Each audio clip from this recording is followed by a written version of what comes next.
पाकिस्तान की माया नाज अदाकारा और मेज़बान जवेरिया सऊद ने मशहूर ज़माना रिश्ता करवाने वाली मिसेस खान के नज़रियात पर कर दी है कड़ी तनकीद।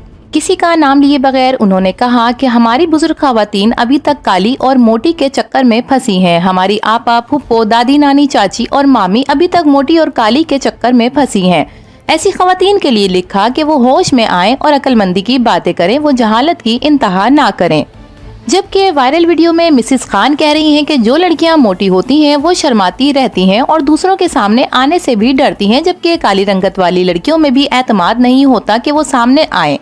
खातून का कहना था कि जो लड़कियां दुबली पतली होती हैं, गोरी चिट्टी होती हैं, इनमें एतमाद होता है और वो बात करती हैं और सामने भी आती हैं, उन्हें किसी तरह की कोई परेशानी नहीं होती।